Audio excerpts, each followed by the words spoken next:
Hey, I'm Gadi Schwartz, and this is Stay Tuned Now. And we start tonight with breaking news. The Department of Education just announced it is planning on laying off about half of its entire staff. We are talking some 2,100 workers, which is just the latest of the thousands and thousands of firings we've seen across the government since President Trump returned to office. But what are all the implications here? Let's get right over to Rahima Ellis, who joins us now. Rahima, let's just real quick here. Let's start with this statement from the Department of Education that said it was, quote, part of their final mission. Now, it's no secret that Trump wants to do away with the department, which would technically require an act of Congress. But can he effectively end it by gutting it to the point of dysfunction? That's what a lot of people are wondering about, Gadi. Could he do that? And what does it mean when you have this many people at the Department of Education who are being laid off? We're talking about a department that has about 4,400 employees, a budget of $68 billion. And what they do is they oversee the function of federal dollars that go into America's public schools for 50 million public school students, making certain that that money is used in a way that is applicable to government regulations. It's not the lion's share of money, but it's a meaningful share, in as much as, for example, of $8 that go to public education in this country per student, only $1 comes from the federal government, but it is an impressive and meaningful amount of money because so many of our states are strapped for funds, and that extra dollar that comes from the federal government makes a big difference in how the local communities are able to implement different programs. What do you think some of the immediate implications of cutting this many people are going to be? Well, I've been talking to many people in the education arena, if you will, and I want to share some of the impact that we're talking about. We've got a full screen here impacting nearly 50%, as you talk about, of the workers. But there's also word we're getting from Randi Weingarten. She's the president of the American Federation of Teachers. It is the second largest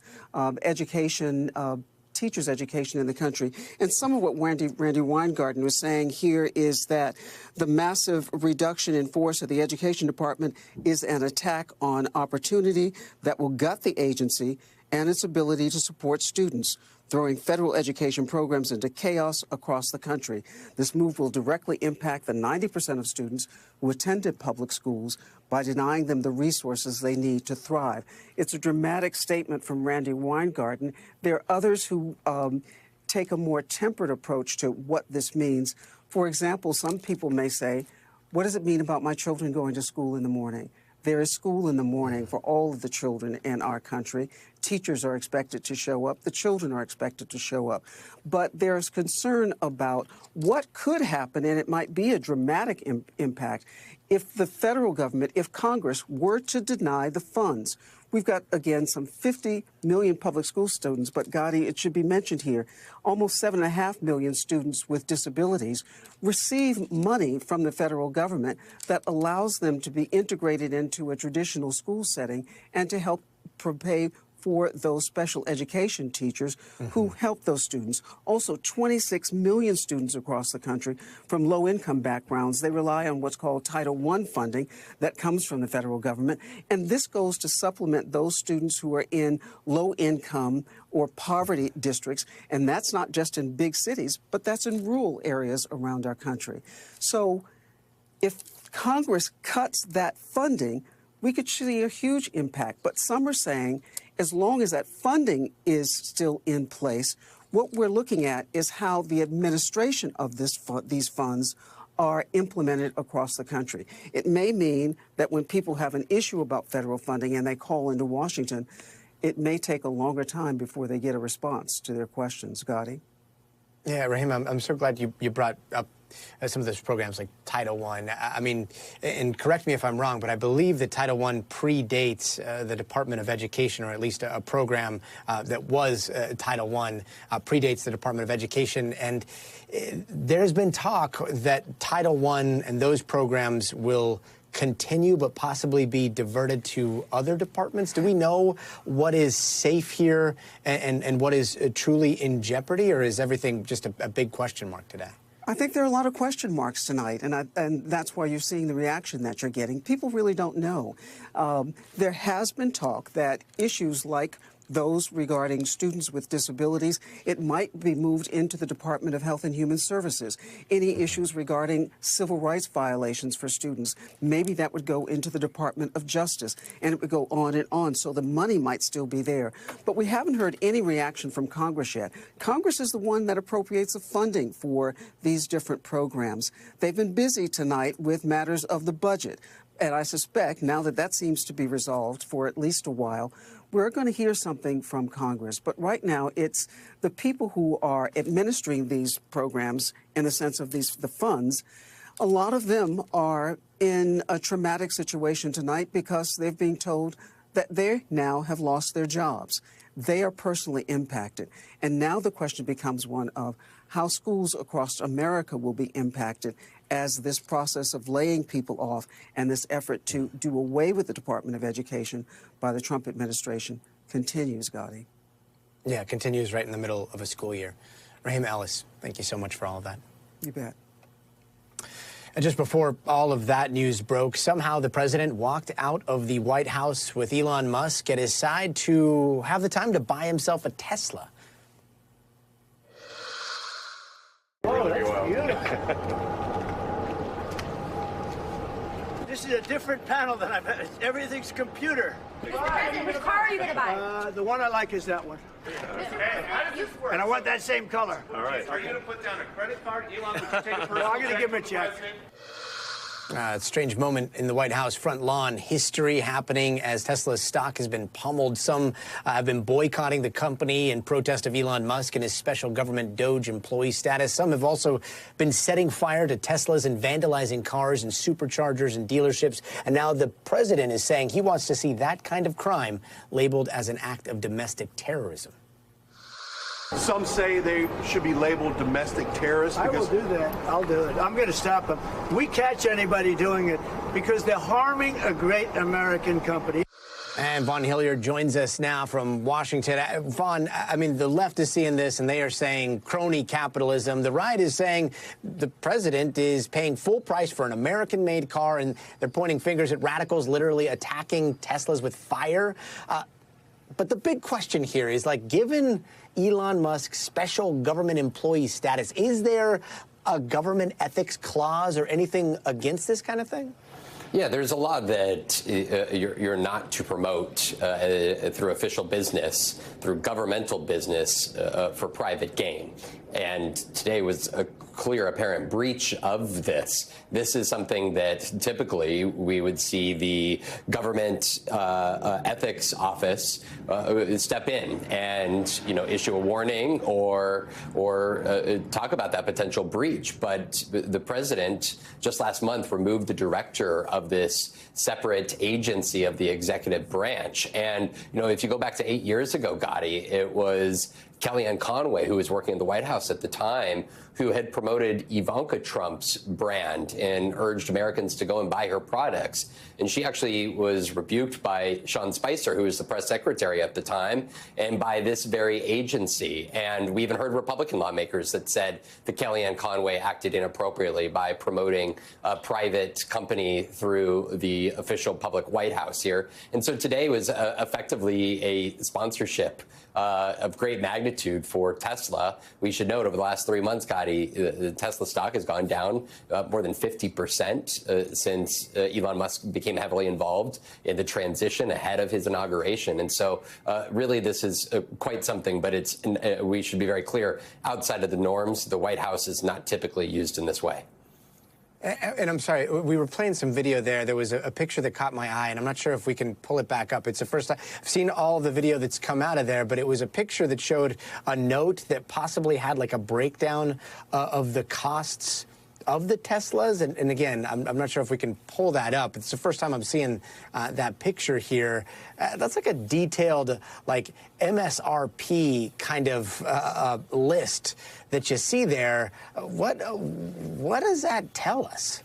Almost a sales pitch on the lot. Each of the different vehicles that were there and how much each car is, how much a monthly payment is. Again, I think that it's all interesting because just this evening, President Trump met with more than 200 CEOs of major corporations, including CEOs like Mary Barra, who's the CEO of GM. Undoubtedly, there would be frustration for any automaker that is not Tesla, understanding that the President of the United States is giving the biggest platform possible, the most powerful man in the world, essentially promoting the company of a special government employee right there on the property of the White House, with the White House as a backdrop. It's really unprecedented to see such an advertisement as that coming through such official channels on behalf of a friend and on behalf of a private company. Yeah, and on behalf of what is arguably another one of the most powerful people on planet Earth. Meanwhile, the domestic terrorism thing, like, could that happen with an executive order or just the DOJ making those cases from here on out?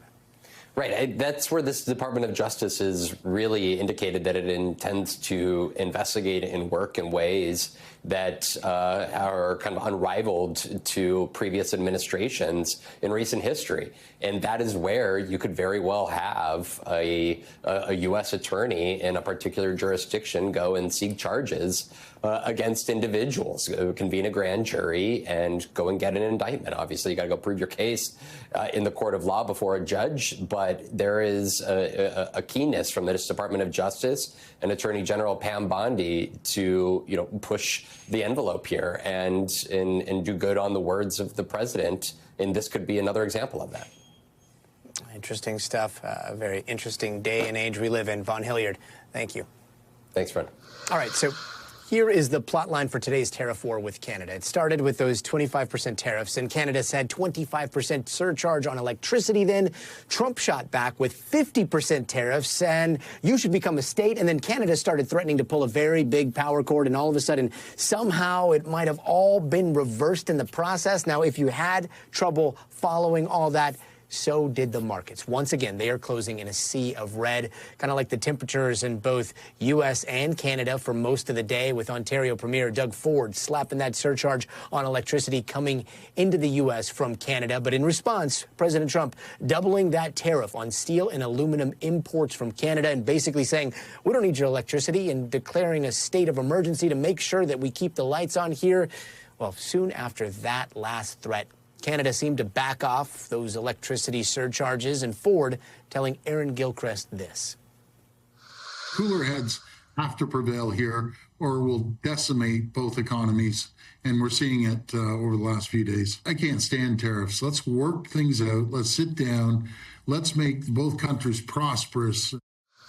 Negotiations these days. So Doug Ford will now head to Washington on Thursday to meet with Commerce Secretary. And in the meantime, the U.S. is going back to those 25%, not 50% tariffs on the steel and aluminum imports. Lots to unpack here. Let's bring in Alexandra Canal, a senior reporter at Yahoo Finance. Alexandra, thanks so much for being with us. So first, big picture, talk to us about the markets. We're seeing a little bit of a political cool down, but calming down, that's not exactly Wall Street's jam here. What are the markets doing right now?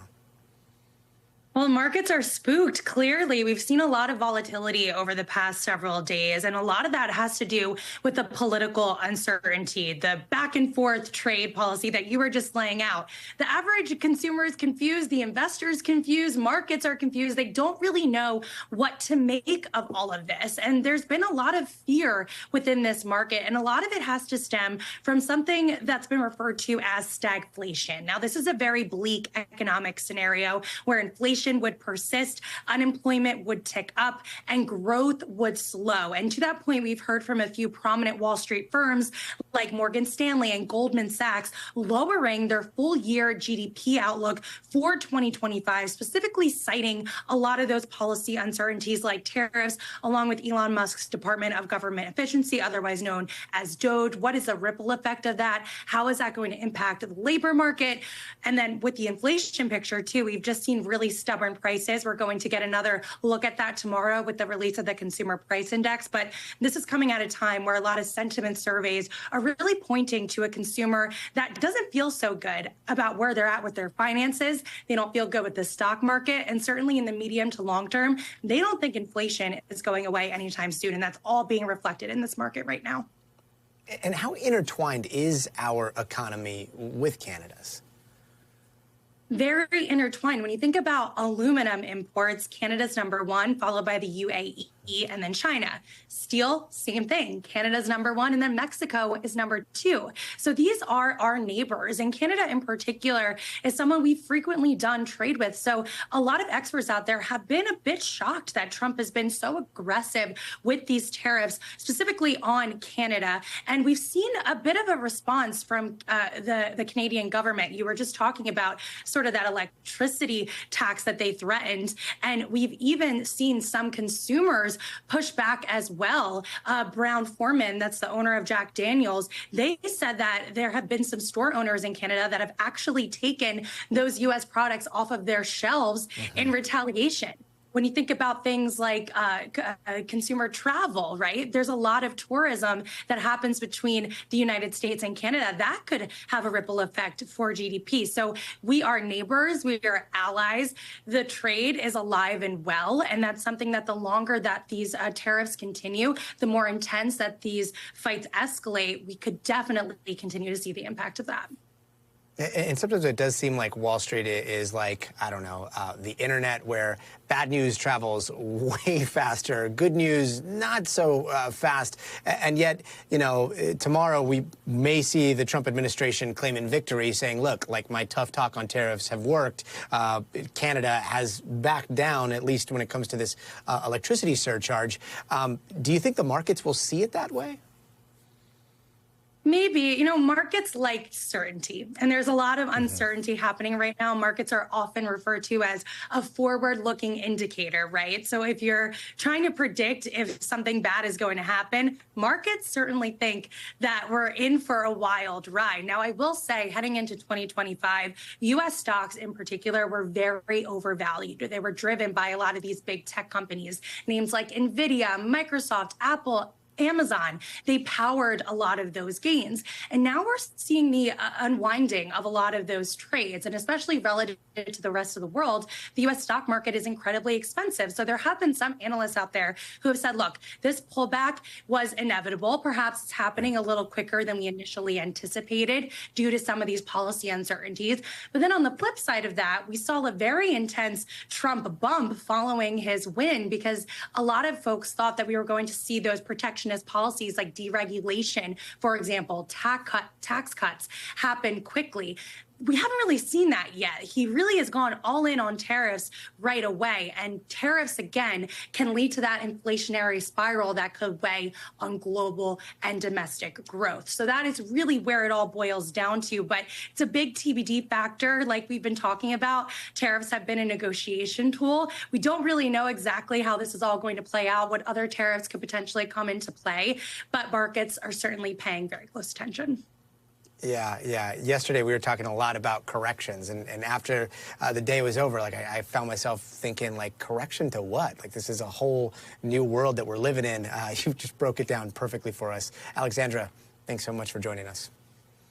Thank you. And the U.S. has tossed a 30-day ceasefire deal on the table, and Ukraine says it is ready to accept. That announcement comes after a very long meeting in Saudi Arabia between Secretary of State Marco Rubio and delegates from Ukraine, where the U.S. agreed to resume intelligence sharing and military support for that country. And it also comes shortly after Ukraine launched one of the largest attacks ever on Russia since the war started. NBC News Chief International Correspondent Keir Simmons has the latest. Tonight, in what could be a significant step towards peace, Ukraine agreeing to President Trump's proposal for a 30-day ceasefire, with the president turning the spotlight on Russia, announcing he will speak to President Putin. Hopefully President Putin will agree to that also, and we can get this show on the road. Secretary of State Rubio leading the talks in Saudi Arabia, also saying Russia must make the next move. Ball's now in their court. If they say no, then we'll unfortunately know what the impediment is to peace here. It's a reset for Ukraine, but at a cost. After that diplomatic disaster in the Oval Office, where President Zelensky insisted on U.S. security guarantees. You're gambling with World War III. Tonight's statement commits to guaranteeing Ukrainian prosperity and security. It does not say how. But the U.S. will resume intelligence sharing and military aid for Ukraine. Overnight, the largest ever Ukrainian drone attack against Moscow, matched by another Russian onslaught, the latest in an escalating Kremlin campaign. A day of war and peace talks, ending with Ukraine's President Zelensky declaring if Russia agrees, silence will take effect immediately. And joining us now is Max Bergman, the director of the Europe, Russia, and Eurasia program at the Center for Strategic and International Studies. Max, thanks so much for being with us. What is the likelihood right now that Russia will accept this plan? Well, I think it's a really good question. I think there is some likelihood, given that it's just a 30-day ceasefire, and Russia may see itself not wanting to be seen as the obstacle to a peace agreement. But that said, I think for Russia, they really want to subjugate Ukrainian democracy. Their larger goals in this war have not shifted, where Putin wants Ukraine to effectively be part of Russia. And so a 30-day ceasefire creates some breathing room for the Ukrainians, for the Russian forces as well. So perhaps Russia agrees to it, but I think it's the ball is really in their court, and it's going to be very interesting to see how they respond to it. My sense is that they may say yes, but then work to try to blame Ukraine and violate the ceasefire and continue fighting anyway. So we shall see, but it's a very good day for Ukraine right now. A very good day in Ukraine, and yet, you know, when I'm trying to wrap my head around a ceasefire, there is a lot of territory contested right now, right? Russia is deep into Ukraine. What does a ceasefire look like when Russian troops are so deep in that country, and what happens to those territories? Well, I think what would happen is hopefully the guns would first fall silent, but then that leaves open certain questions, right? Russia sees itself as on the offensive in this war, and Ukraine has shifted from seeking to try to win the war and take back these territories to essentially trying to hold its ground. So does a ceasefire mean that Ukraine can't build trenches to prepare itself for when the ceasefire ends? Will Russia strike at those trenches? So that's the sort of thing that that normally you would have to negotiate over. So it sort of remains an open question. And what we saw when Russia invaded Ukraine the first time in 2014 is that there was an effort to have negotiations, and those negotiations went on, but the fighting still continued. Despite the constant effort to have ceasefires, the fighting never really stopped. So Ukraine and Russia are used to actually having fake ceasefires in place where you still see a lot of fighting taking place. And all this comes after that meltdown of a meeting that we saw at the White House, and yet, like, President Trump in my ear still, I hear it, like, you don't have the cards, you don't have the cards. Is that valid? Does Zelensky have cards going into this ceasefire or possible ceasefire agreement? Well, the United States has helped Ukraine have cards. And so Ukraine has many fewer cards if the United States cuts off military aid, as the president did, if they cut off intelligence support for Ukraine. And there were already some clear battlefield impacts on Ukrainian forces not having U.S. intel sharing, for instance. So, the cards that Ukraine holds are in some ways determined by how much support it receives, not just from the United States, but also from Europe. But I think Ukraine does have strong cards in the sense that it has held the Russian military at bay. And the fact is that now it's shifted to more of a defensive fight, holding the line. It has caused tremendous casualties on the Russian military. And given the strikes that occurred today in Moscow, it still has the ability to strike deep into Russian territory. So it certainly has cards to play. The question is whether the United States will reduce those number of cards that Ukraine has, and perhaps give Russia some more cards if we were to pull back sanctions and other steps that we've taken against Russia. And final question here. I know you don't have a crystal ball, but just general feeling. Does this seem like the beginning of the end to the war, or does it seem like there's still a long road ahead here? I think there's a long road ahead here. Even if there are going to be negotiations, which I'm highly skeptical of, that will take a very long time to see out. But the reason why I'm skeptical is because Vladimir Putin has been in charge for 25 years. He sees this war as key to the greatness of himself, to be Vladimir the Great, and the greatness of Russia. And to settle for a negotiated settlement of this war that effectively enables Ukraine to remain a democratic sovereign state that can experience its European future would be a huge loss for Vladimir Putin. So I think he sees himself right now having an upper hand militarily, especially if the U.S. is going to withdraw its support. So I think he's going to try to press his advantage throughout 2025 and into 2026. And unless the United States really takes strong action to support Ukraine, should Russia reject the ceasefire. So we'll see. I think there's the ball is now really in Russia's court, and we're going to learn a lot from how Russia responds.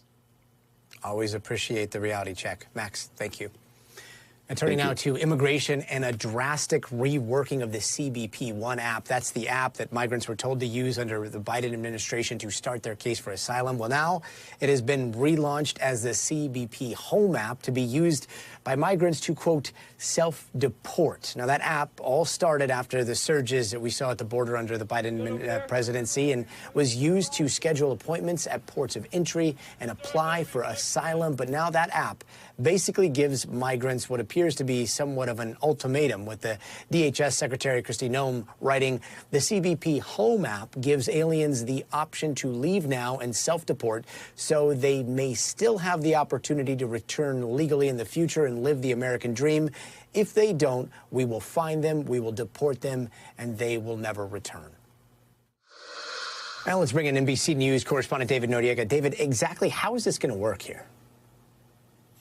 Well, this new version of the CBP One app is going to do a few different things. The most notable, the newest, the one that's really kind of been making the news, is this ability to give immigrants a platform to report to the government that they are voluntarily leaving the country, or self-deporting, as the government is calling it. The app also does some other things that are a little bit more prosaic, like giving people what the wait times are at the border, or allowing bus drivers to submit, travelers' manifests, that kind of thing. But it's really that self-deportation feature that we should be paying attention to. And the reason that that's significant is because it's the exact opposite of what the CBP One app was initially designed to do, which was create a system to make appointments for immigrants to present themselves at ports of entry to legally cross the border and begin asylum proceedings or other proceedings seeking immigration relief. Now, it's not likely, Gadi, that any meaningful number of immigrants are going to use this new version of the CBP One app to report that they're voluntarily leaving the country. And actually, we should be thinking about this as more of a messaging thing than anything, because Kristi Noem, the Secretary of Homeland Security, has been explicit in saying that that is the purpose of this change. She said that, relaunching the app with this self-deportation feature is part of a larger multi-million-dollar advertising campaign directed at immigrants who are in the country without authorization, telling them that it's in their best interest to leave the country voluntarily. Gadi.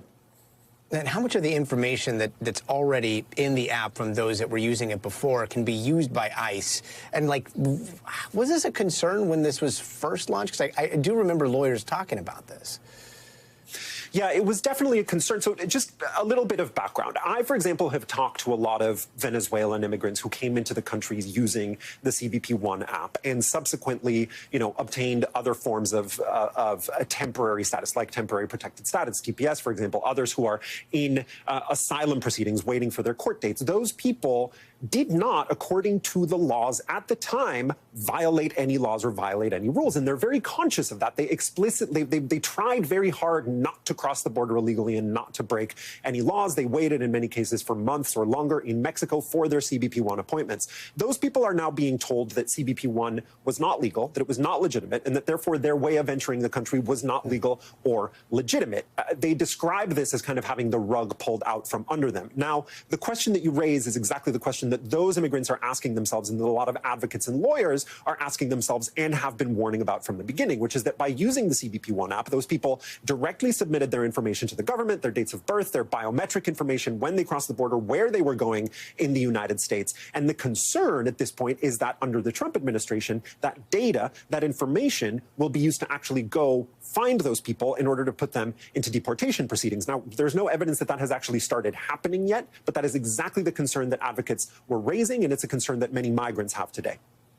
Yeah, once an entry, now an exit. NBC's David Noriega, thank you so much.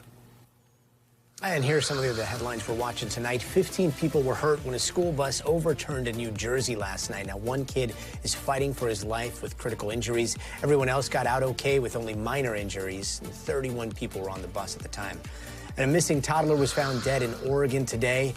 Dane Paulson disappeared nearly 2 weeks ago. Now, the local sheriff's office found his body in a river just 3 miles downstream from his family's home.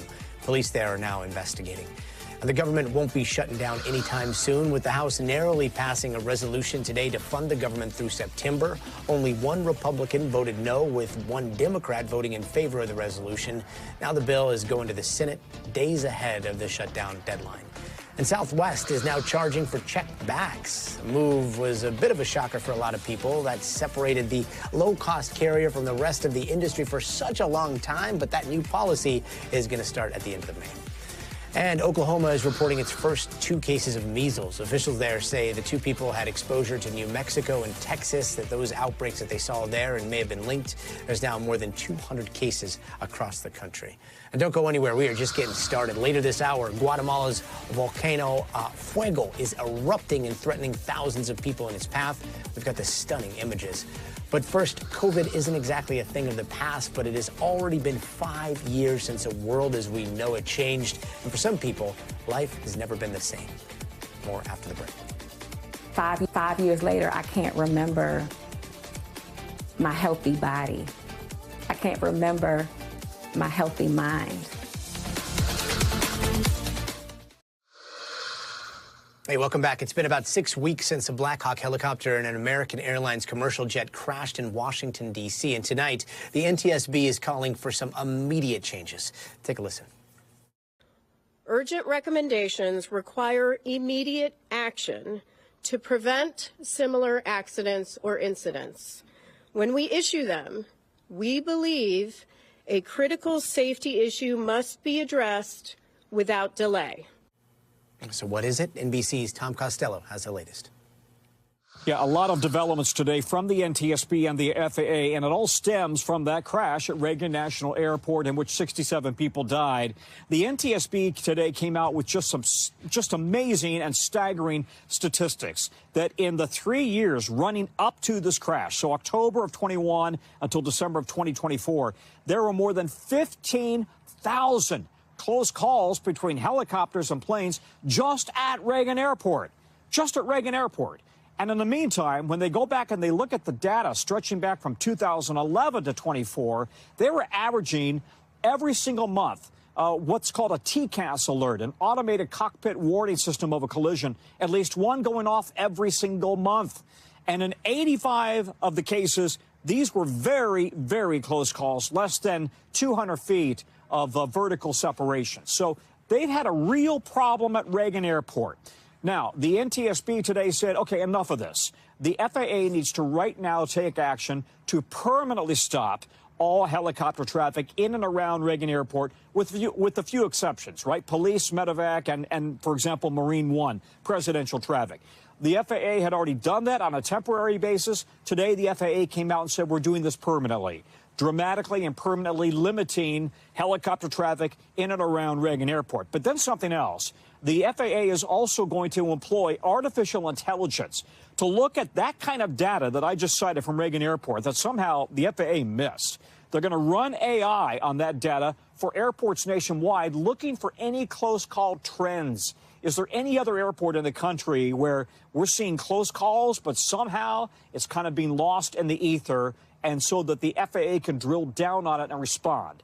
And then another important point here, the Secretary of Transportation, new to the job, part of the Trump administration, announcing he wants Congress right now to pony up tens of billions of dollars, now, not later, to upgrade air traffic control. This is a bipartisan issue. Everybody agrees air traffic control is good right now. It's safe, but it's antiquated, relying on technology that's 50 or 60 years old. So the push from the Trump administration to get Congress to spend the money right now to begin a process that he says, if we start really rolling out the money and if we really get serious about it, then it will probably take 3 years. They got to go from copper wires to fiber links, if you will. They got to go all the way to Starlink satellite capabilities. And yes, the issue of whether that's a conflict of interest with Elon Musk is part of the discussion.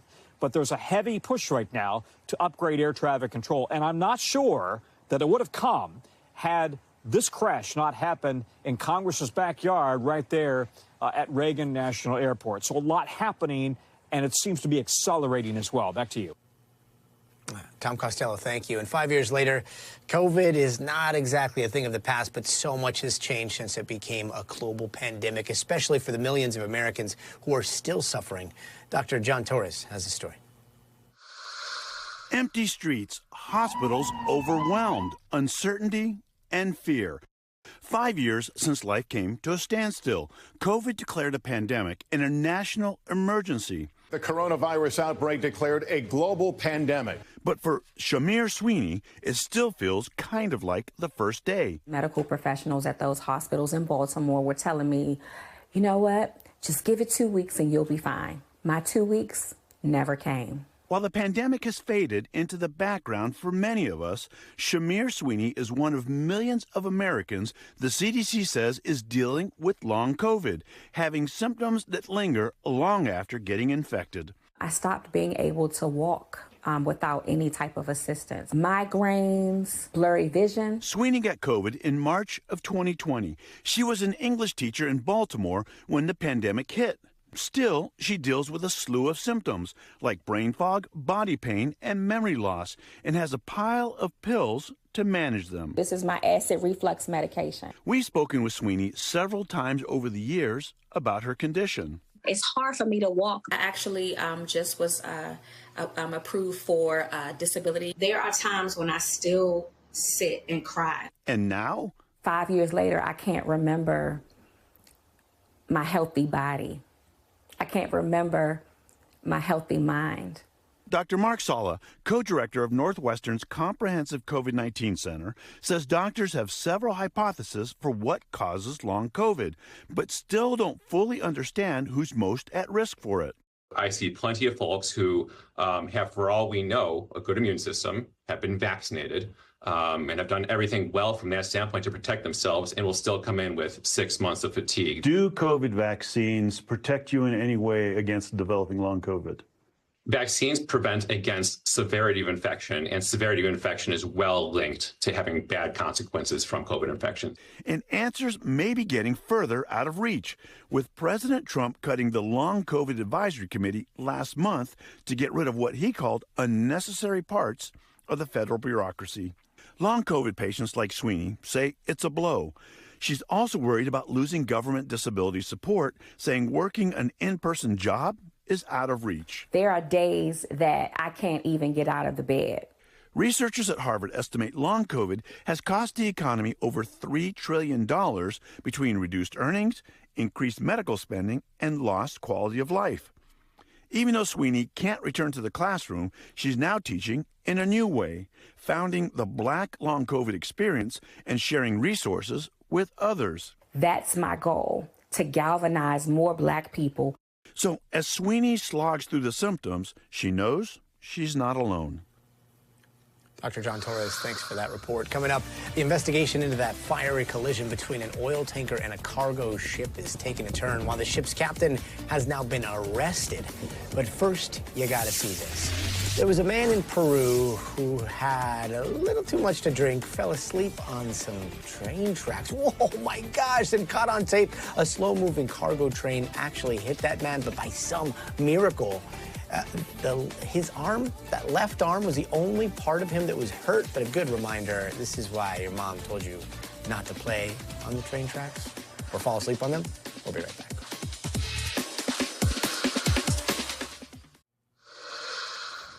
Hey, welcome back. Here's the stories that we're following that are trending around the world. Former Philippine President Rodrigo Duterte has headed to The Hague now after being arrested today by the International Criminal Court on charges of crimes against humanity. And the court had been looking into Duterte's anti-drug campaign and the killings that came with that. The charges come about 3 years after he left office. And we have some updates on that fiery crash between an oil tanker and a cargo ship in the North Sea yesterday. Police have arrested the ship's captain on suspicion of gross negligent manslaughter. A member of the cargo ship is missing and presumed dead. Officials are still investigating the crash. And voters headed to the polls in Greenland today, casting their ballot to elect 31 lawmakers who will lead their parliament. That election is getting a good amount of worldwide attention because of Donald Trump's interest in buying Greenland, but joining the U.S. is not on the ballot. And Guatemala's volcano Fuego is erupting in a big way. It is causing evacuations, and authorities are warning up to 30,000 people could be at risk. Fuego is about 30 miles away from the capital there. And coming up, a small town fight over a giant statue of Marilyn Monroe. We're going to go inside the mission to take her to a new home. It's coming up next, so stay tuned.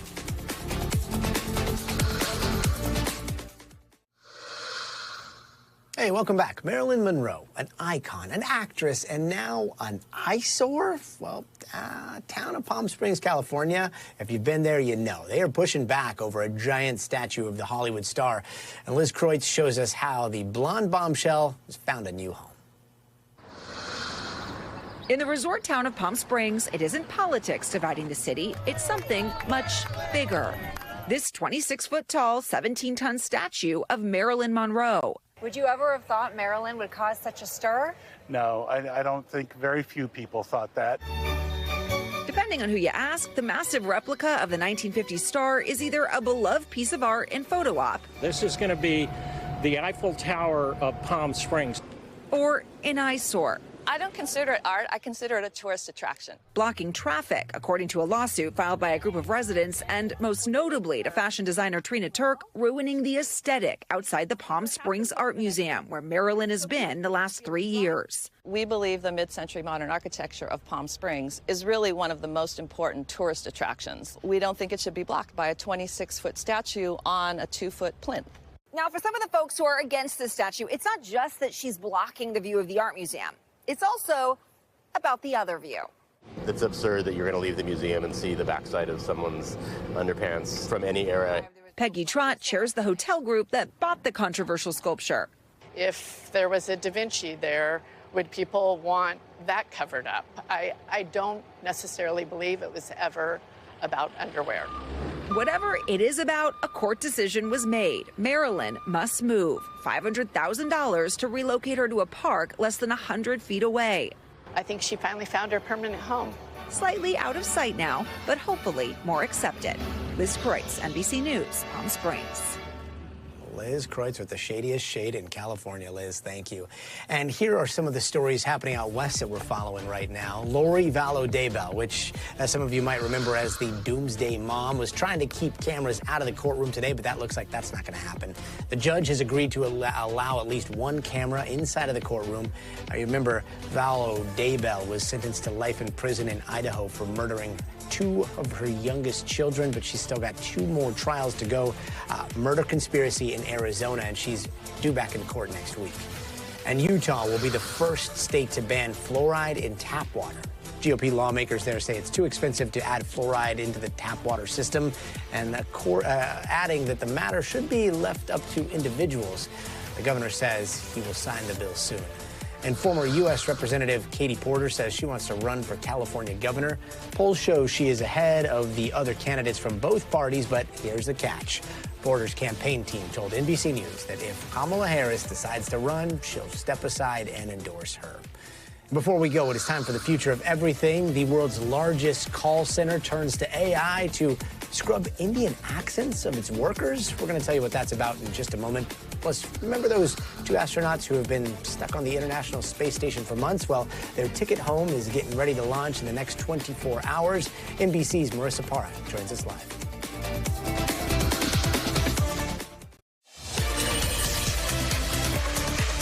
Hey, welcome back. Tonight in the Future of Everything, if you're worried about those astronauts stuck in space, we've got the latest. But first, if you've been stuck on the line with a call center, well, get this. The world's largest call center is starting to use AI to scrub the accents of Indian workers. Yeah, like Snapchat filter, I guess, but for their voice. Apple, TikTok, and Samsung are some of the clients, but the company won't say which ones are starting to use it.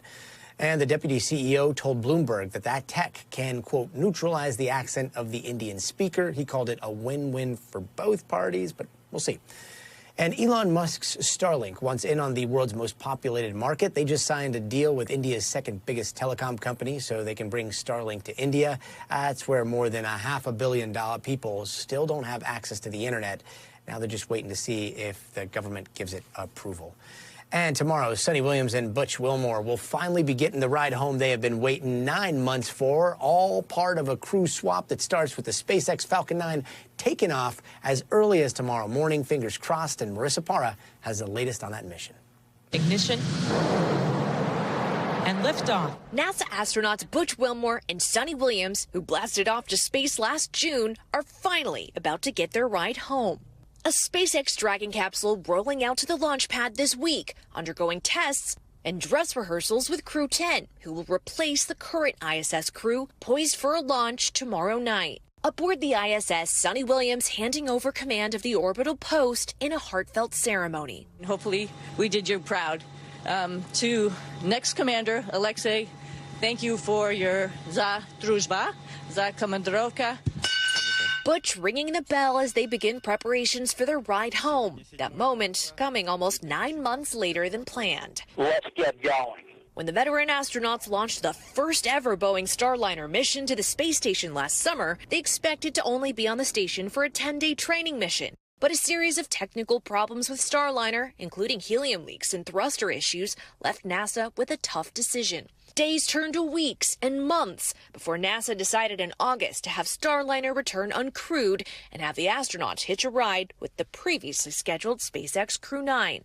And while they waited, the veteran astronauts stayed busy with hundreds of experiments, 3D printing, and spacewalks. Williams even setting a record for the most spacewalk time by a woman, a staggering 62 hours and 6 minutes. But the politics of Earth even infiltrating that tranquil orbital outpost. We're coming up to get you. I've authorized Elon. I said, can you get them out? Because, you know, they've been left up there. The president suggesting they were, quote, virtually abandoned in space by the Biden administration. Elon Musk echoing those sentiments. They're left up there for political reasons, which is not good. The astronaut duo was asked for their thoughts from over 250 miles above. From my standpoint, politics has not played into this at all. We came up prepared to stay long, even though we planned to stay short. That's what we do in human spaceflight. Now eager for their next journey. And we'll be coming home, riding the plasma, splashing down in the ocean, so that's what we're looking forward to. NBC's Emily Akeda asking about their extended stay at a virtual press conference. What has been the most challenging aspect about the changing timeline in space? Hey, thanks, Emily, for that question, because immediately it brings to mind family and all the people on the ground who support us. The thing they miss most? Their families.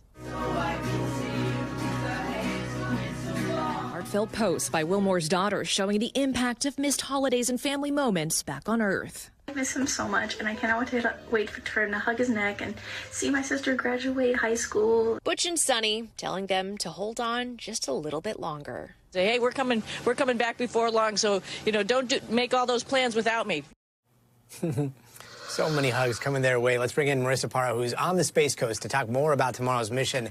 Marissa, so this is one of those stories where I'm sure you've had to explain to your non-space geek friends what stranded means here, because there is some nuance to all of this. Technically, Butch and Suni are coming home on a ship that is right now currently docked on the International Space Station. They technically could walk over to it right now and come back down to Earth, but there's so much more here. So break it down for us. Yeah, so a lot of misconceptions from what I think is overwhelmingly well-intentioned people who are genuinely concerned about these astronauts, right? I think people maybe don't understand how big the International Space Station is and how many resources are available on board. So a couple of things here. That which is docked at Crew 9. Crew 9 is their ride home. Tomorrow, Crew 10 is going to launch to the International Space Station and essentially tag out the team that has been waiting for Crew 10 to arrive. So Crew 10 is not their ride back home, but once Crew 10 arrives at the ISS, then Crew 9, which is already at the ISS, you see it in that picture there, will be able to bring Butch and Suni along with the other Crew 9 members back home. And so a couple of things when we talk about the idea of being stranded, I think some people thought that they were stuck in this like tiny little room up in space. This is the size of a football field, and there are so many supplies, Gadi. So obviously they were not able to return home maybe as quickly as they thought by way of 9 months longer, just about. But they had plenty of access to food and supplies. That was a big question that we got. And of course, as we saw in that piece, they had a lot to keep them busy, Gadi. Yeah, they're just floating up there in a nice hotel. Like it's like the White Lotus, but in space. Yeah. If we have that picture, maybe that's I do want to season. point out that picture is fascinating of the ISS, the animation from NASA, because like there's 4 spacecraft that are attached to the ISS right there, right? There's Crew Dragon, there's a Soyuz, and then there's 2 cargo ships. How many docks do they have there? So, Gadi, I was actually learning about this today, which is why I was so excited to come on here and share everything I learned. So think of it like a parking lot. There's like 8 parking spaces on there. And so there's a couple of names that I didn't recognize. So you see the names that say Cygnus and Progress. Those are cargo missions. So those brought up, we're talking about food, supplies, fuel in the tons, Gadi. So again, when people were like asking if Butch and Suni were going to starve up there, far from it, because they have cargo missions like this that go up constantly. The Soyuz brought up the Russian cosmonauts. And then, of course, Crew 9 has 2 extra spaces for Butch and Suni. They'll be coming back home, if we see this launch happen tomorrow, Gadi, sometime the next 4 to 7 days. Fingers crossed and Godspeed to all of them. Marissa Parra, we'll see you up in space on, I don't know, the next generation of International Space See you Station, there with hopefully. Me. Yeah, that's going to do it for us tonight. I'm Gadi Schwartz. Thanks for watching. We'll see you tomorrow, but until then, stay tuned now. Thanks for watching. Stay updated about breaking news and top stories on the NBC News app or follow us on social media.